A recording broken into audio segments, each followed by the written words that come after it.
Good afternoon, and thank you for coming. I'm Maureen Johnson. It's a couple days until Valentine's Day, so I will be reading sort of a love story. But if you're familiar with Kurt Vonnegut, you probably can expect it to be a little quirky. The title is Who Am I This Time? The North Crawford Mask and Wig Club, an amateur theatrical society I belong to, voted to do Tennis Williams' A Streetcar Named Desire for the spring play. Doris Sawyer, who always directs, said she couldn't direct this time because her mother was sick. And she said the club ought to develop some other directors anyway because she couldn't live forever, even though she'd already made it to 74. So I got stuck with the director. Even though the only thing I had ever directed before was the installation of aluminum doors and windows, and here and there a bathtub installation. As far as acting goes, the highest rank I ever held on stage was either butler or policeman, whichever is higher. I made a lot of conditions before I took the directing job, and the biggest one was that Harry Nash, the only real actor the club has, had to take the Marlon Brando part in the play.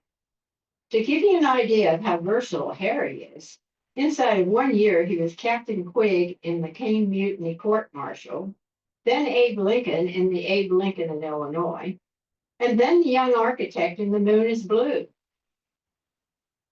The year after that, Harry Nash was Henry VIII in Anne of a Thousand Days, and Doc in Come Back, Little Sheba. And I was after him for Marlon Brando in A Streetcar Named Desire. Harry wasn't at the meeting to say whether he would take the part. He never came to meetings. He was too shy. He didn't stay away from meetings because he had something else to do.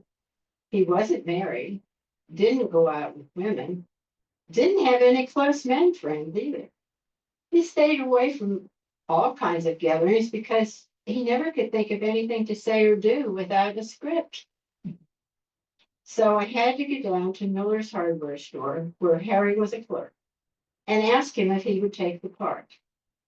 I stopped off at the telephone company to complain about a bill I'd gotten for a call to Honolulu.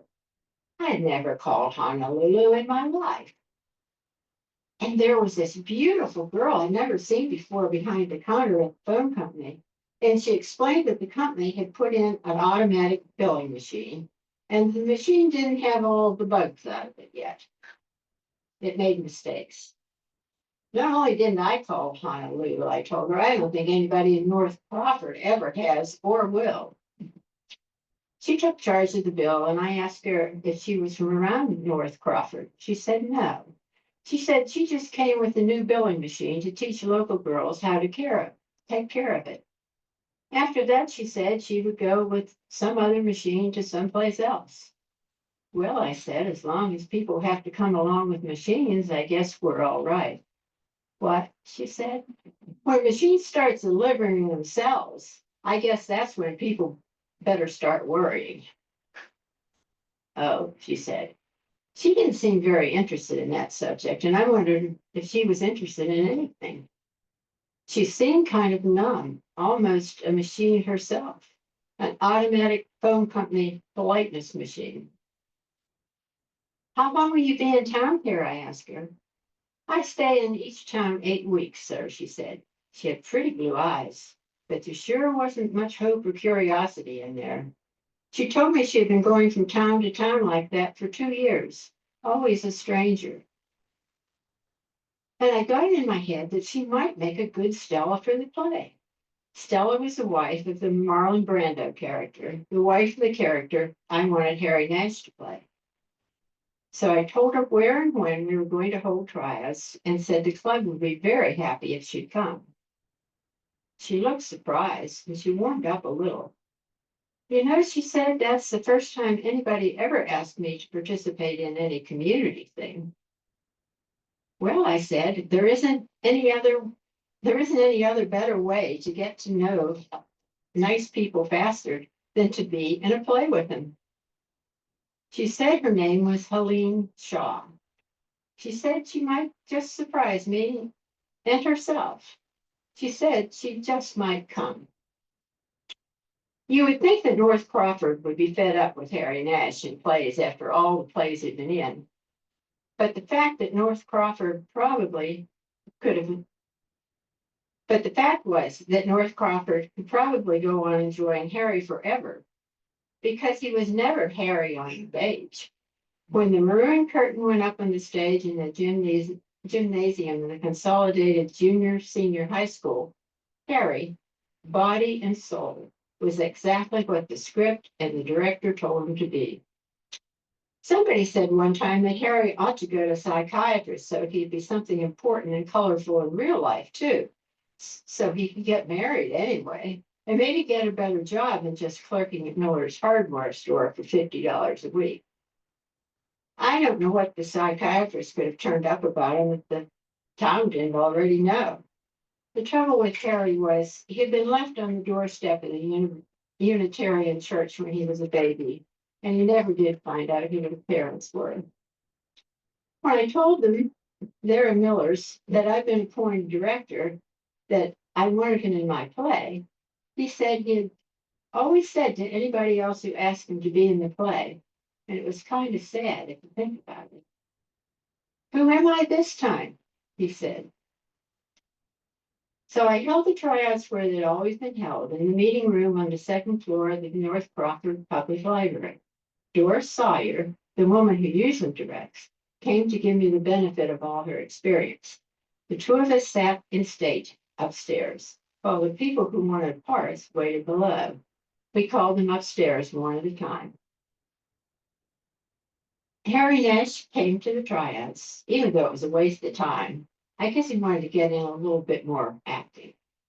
For Harry's pleasure, and for our pleasure too, we had him read from the scene where he beats up on his wife. It was a play in itself, the way Harry did it. And Tennessee Williams hadn't written it all either. Tennessee Williams didn't write the part, for instance, where Harry, who weighs about 145, who's about 5'8" tall, added 50 pounds to his weight and 4 inches to his height just by picking up the playbook. He had a short little double-breasted grade school graduation suit on and a dinky little red tie with a horse head on it. He took off the coat and the tie, opened his collar, then turned his back to Doris and me, getting up steam for the part. There was a great big rip in the back of his shirt, and it looked like a fairly new shirt, too. He had ripped it on purpose so he could be that much more like Marlon Brando right from the first. When he faced us again, he was huge and handsome and conceited and cruel. Doris read the part of Stella, the wife, and Harry bullied that old lady into believing she was a sweet pregnant girl married to a sexy gorilla who was going to beat her brains out. She had me believing it too. And I read the lines of Blanche, her sister, in the play. And darn it, Harry didn't scare me into feeling like a drunk and faded Southern belle. And then while Doris and I were getting over our emotional experiences, like people coming out from under ether, Harry put down the playbook, put on his coat and tie, and turned into the pale hardware store clerk again. Was that all right? He said. He seemed pretty sure he wouldn't get the part. Well, I said, for the first reading, that wasn't too bad. Is there a chance I'll get the part? He said. I don't know why he always had to pretend there was some doubt about him getting the part, but he did. I think we can safely say we're leaning in your direction. He was very pleased. Thanks a lot, he said. He shook my hand. Is there a pretty new girl downstairs? I said, meaning Helene Shaw. I didn't notice, said Harry. It turned out Helene Shaw had come to the tryouts. Doris and I had our hearts broken, though. We thought The North Crawford Mask and Wig Club was finally going to get a real good-looking, really young girl on stage instead of the beat-up 40-year-old women that we generally had to palm off as girls. But Helen Shaw couldn't act for sour apples. Now I lost my place. Where did it go? Oh, there we are. No matter what we gave her to read, she was the same girl with the same smile for anybody who had a complaint about his phone bill. Doris tried to coach her some to make her understand that Stella in the play was a very passionate girl who loved a gorilla because she needed a gorilla. But Helene just read the lines the same way. I don't think a volcano could have stirred her up enough to say, ooh. Dear, said Doris, I'm going to ask you a personal question. All right, said Helene. Have you ever been in love? Said Doris. The reason I asked, she said, remembering some old love might help you put more warmth in your acting. Helene frowned and thought hard. Well, she said, I travel a lot, and practically all the men in the different companies I visit are married, and I never stay in any place long enough to know many people who aren't. What about school? Said Doris. What about puppy love and all the other kinds of love at school? So Helene thought hard about that, and then she said, even in school, I was always moving around a lot. My father was a construction worker following jobs around, so I was always saying hello or goodbye to someplace without anything in between. Said Doris. Would movie stars count? Said Helene. I don't mean in real life. I never knew any. I just mean up on the screen. Doris looked at me and rolled her eyes. I guess that's one of the kind, she said. And then Helene got a little enthusiastic. I used to sit through movies over and over again and pretend I was married to whoever the man movie star was. They were the only people who came with us. No matter where we moved, the movie stars were there. Aha, said Doris. Well, thank you, Miss Shaw, I said. You go downstairs and wait with the rest. We'll let you know. So we tried to find another Stella, and there just wasn't one. Not one woman in the club with the dude still on her. All we've got are Blanches, I said, meaning all we had were faded women who could play the part of the Blanche, Stella's faded sister. That's life, I guess. 20 Blanches to one Stella. And when you find a Stella, said Doris, it turns out she doesn't know what love is. Doris and I decided there was one last thing we could try. We could get Harry Nash to play a scene along with Helene. He just might make her bubble the least little bit, I said. That girl hasn't got a bubble in her, said Doris. So we called down the stairs for Helene to come back up, and we told somebody to go find Harry. Harry never sat with the rest of the people at tryouts, or at rehearsals either. The minute he didn't have a part in the play, he'd disappear into some hiding place where he could hear people call him, where he couldn't be seen. As at tryouts in the library, he generally hid in the reference room, passing the time looking at flags of different countries in the front of the dictionary. Helene came back upstairs, and we were very sorry and surprised to see that she had been crying. Oh, dear, said Doris. Oh, my. Now what on earth's the trouble, dear? It's terrible, wasn't I? Said Helene, hanging her head. Doris said the only thing anybody can say in an amateur theatrical society when someone cries. She said, why, no, dear, you were marvelous. No, I wasn't, said Helene. I'm a walking icebox. I know it. Nobody could look at you and say that, said Doris. When they get to know me, they can, said Helene. When people get to know me, that's what they do say. Her tears got worse. I don't want to be the way I am, she said. I just can't help it living the way I've lived all my life.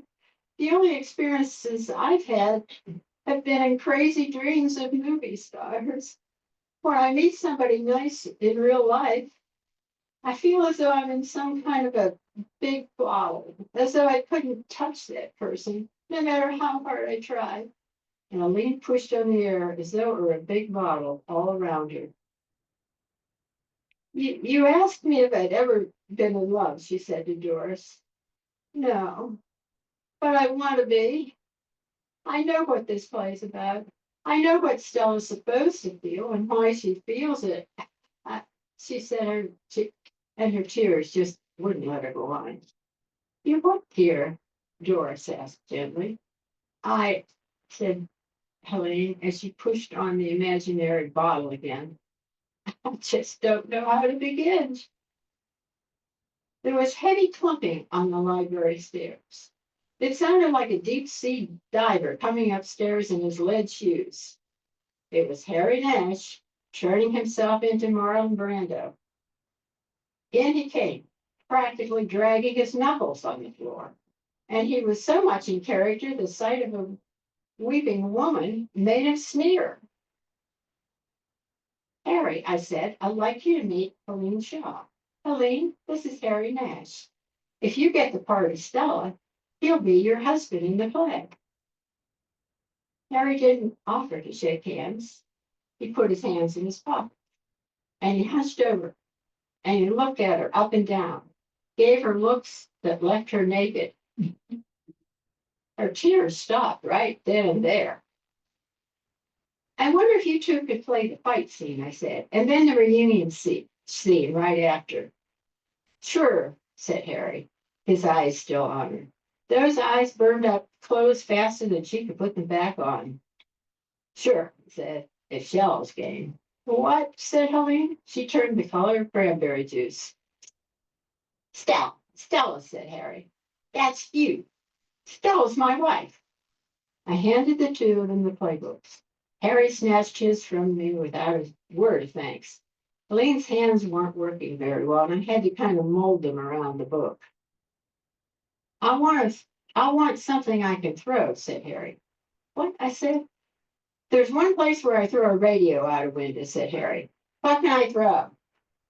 So I said, an iron paperweight was the radio, and I opened the window wide. Helene Shaw looked scared to death. Where do you want us to start? Said Harry, and he rolled his shoulders like a prize fighter warming up.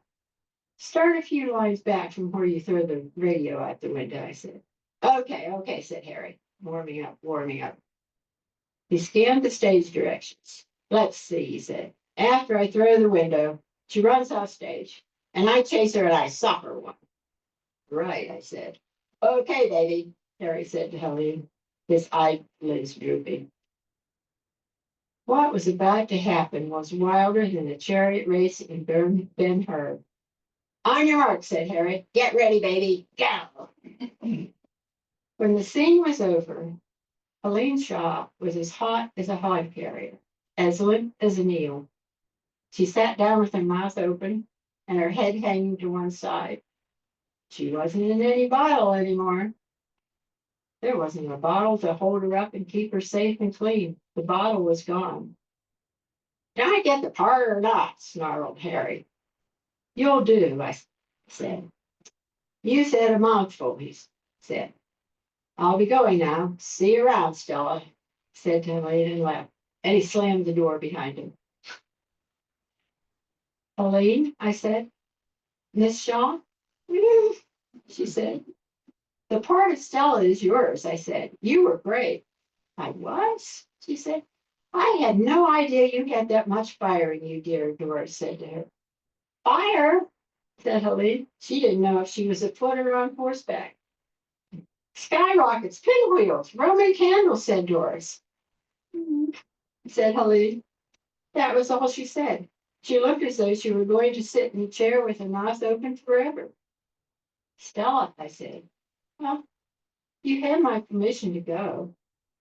So we started having rehearsals 4 nights a week on the stage of the consolidated school. And Harry and Helene set such a pace that everybody in the production was half crazy with excitement and exhaustion before we rehearsed 4 times. Usually a director has to beg people to learn their lines, But I had no such trouble. Harry and Helene were working so well together that everybody else in the cast regarded it as a duty and an honor and a pleasure to support them. I was certainly lucky, or I thought I was. Things were going so well, so hot and heavy, so early in the game, that I had to say to Harry and Helene after one love scene, hold a little something back for the actual performance, would you please? You'll burn yourselves out. I said at the fourth or fifth rehearsal, I said that at the fourth or fifth rehearsal, and Lydia Miller, who was playing Blanche, the faded sister, was sitting next to me in the audience. In real life, she's the wife of Vern Miller. Vern Miller owns Miller's Hardware. Vern was Harry's boss. Lydia, I said to her, have we got a play or have we got a play? Yes, she said, you've got a play, all right. She made it sound as though I'd committed some sort of crime, done something just terrible. You should be very proud of yourself. What do you mean by that? Before Lydia could answer, Harry yelled at me from the stage, asked if I was through with him, asked if he could go home. I told him he could. And still, Marlon Brando, he left, kicking furniture out of the way and slamming doors. Helene was left all alone on the stage, sitting on a couch, with the same gaga look she'd had after the tryouts. That girl was drained. I turned to Lydia again and I said, well, until now, I thought I had every reason to be happy and proud. Is there something going on that I don't know about? Do you know that girl's in love with Harry? Said Lydia. In the play, I said. What play? Said Lydia. There isn't any play going on now, and look at her up there. She gave a sad cackle. You aren't directing this play. Who is? I said. Mother Nature at her worst, said Lydia. And think what it's going to do to that girl when she discovers what Harry really is. She corrected herself. What Harry really isn't. I didn't do anything about it because I didn't figure it was any of my business. I heard Lydia try to do something about it, but she didn't get very far. You know, Lydia said to Helene one night, I once played Anne Rutledge, and Harry was Abraham Lincoln. Helene clapped her hands. Oh, that must have been heaven, she said. Oh, it was in a way, said Lydia. Sometimes I got so worked up. I'd love Harry the way I would love Abraham Lincoln. I had to come back to earth, and I had to come back to earth and remind myself that he wasn't ever going to free slaves, that he was just a clerk in my husband's hardware store. He's the most marvelous man I ever met, said Helene. Of course, one thing you have to get set for when you're in a play with Harry, said Lydia, is what happens after the last performance. What are you talking about? Said Helene. Once the show's over, said Lydia, whatever you thought Harry was just evaporates into thin air. I don't believe it, said Helene. I admit it's hard to believe, said Lydia. Then Helene got a little sore. Anyway, why tell me about it, he said. Even if it's true, what do I care? I don't know, said Lydia, backing away. I just thought you might find it interesting. Well, I don't, said Helene. And Lydia slunk away, feeling as frowsy and unloved as she was supposed to feel in the play. After that, nobody said anything more to Helene to warn her about Harry. Not even when word got around that she told the telephone company she didn't want to be moved around anymore, that she wanted to stay in North Crawford. So the time finally came to put on the play. We ran it for 3 nights, Thursday, Friday, and Saturday, and we murdered those audiences. They believed every word that was said on stage, and when the room curtain came down, they were ready to go to the nut house along with Blanche, the faded sister. On Thursday night, the other girls at the telephone company sent Helene a dozen red roses. When Helene and Harry were taking a curtain call together, I passed the roses over the footlights to her. She came forward for them, took one rose out of the bouquet to give to Harry. But when she turned to give Harry the rose in front of everybody, Harry was gone. The curtain came down in that extra little scene, that girl offering a rose to nothing and nobody. I went backstage and I found her still holding the one rose. She had put the rest of the bouquet down. There were tears in her eyes. What did I do wrong? She said to me. Did I insult him in some way? No, I said. He always does that after a performance. The minute it's over, he clears out as fast as he can. And tomorrow, he'll disappear again without even taking off his makeup. And Saturday, she said, he'll stay for the cast party on Saturday night, won't he? Harry never goes to parties, I said. When the curtain comes down on Saturday, that's the last anybody will see of him until he goes to work on Monday. That's sad, she said. Elaine's performance on Friday night wasn't so good as Thursday's. She seemed to be thinking about other things. She watched Harry take off after curtain call. She didn't say a word. On Saturday, she put on the best performance yet. Ordinarily, it was Harry who set the pace, but on Saturday, Harry had to work to keep up with Elaine. When the curtain came down in the final call, Harry wanted to get away, but he couldn't. Elaine wouldn't let go of his hand. The rest of the cast and the stage crew and a lot of well-wishers from the audience were all standing around Harry and Helene, and Harry was trying to get his hand back. Well, he said, I've got to go. Where? She said. Oh, he said, home. Won't you please take me to the cast party? She said. He got very red. I'm afraid I'm not much on parties, said. All the Marlon Brando in him was gone. He was tongue-tied. He was scared. He was shy. He was everything Harry was famous for being between plays. All right, she said. I'll let you go if you'll promise me one thing. What's that? He said. And I thought he was going to jump out a window. She let him go then. I want you to promise to stay here until I get you your present, she said. Present? He said, getting even more panicky. Promise, she said. He promised. It was the only way he'd get his hand back. And he stood there miserably while Helene went down to the ladies' dressing room for the present. While he waited, a lot of people congratulated him on being such a fine actor. But congratulations never made him happy. He just wanted to get away. Helene came back with a present. It turned out to be a little blue book with a big red ribbon for a place marker. It was a copy of Romeo and Juliet. Harry was very embarrassed. It was all he could do to say, thank you. The marker marks my favorite scene, said Helene. Said Harry. Don't you want to see what my favorite scene is? She said. So Harry had to open the book to the red ribbon. Helene got close to him and read a line of Juliet's. I paced thither, tell me, and wherefore, she read. The orchard walls are high and hard to climb, and the place death, considering who thou art, if any of my kinsmen find me here. She pointed to the next line. Now, look what Romeo said. Read what Romeo said Helene. Harry cleared his throat. He didn't want to read the line, but he had to. With love's light wings did I o'erperch these walls, he read out loud in his everyday voice. But then a change came over him. For stony limits cannot hold love out, he read. He straightened up, and 8 years dropped from him, and he was brave and gay.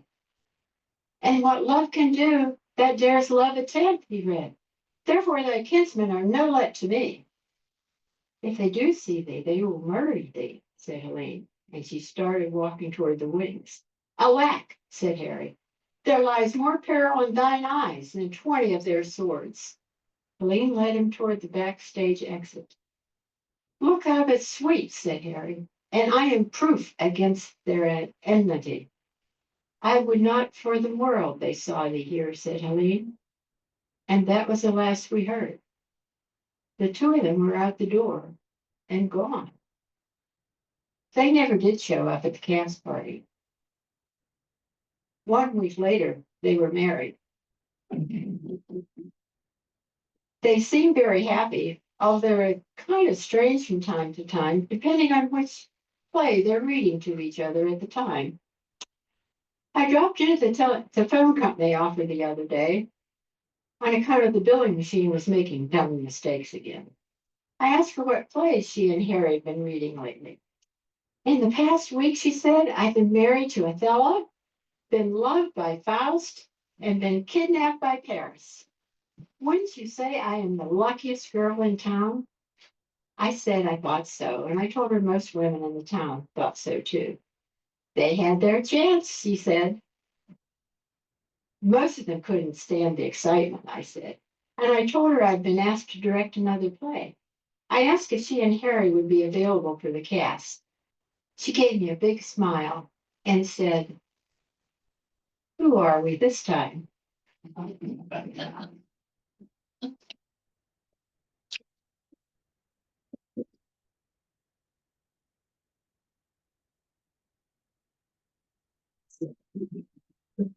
There are many more stories.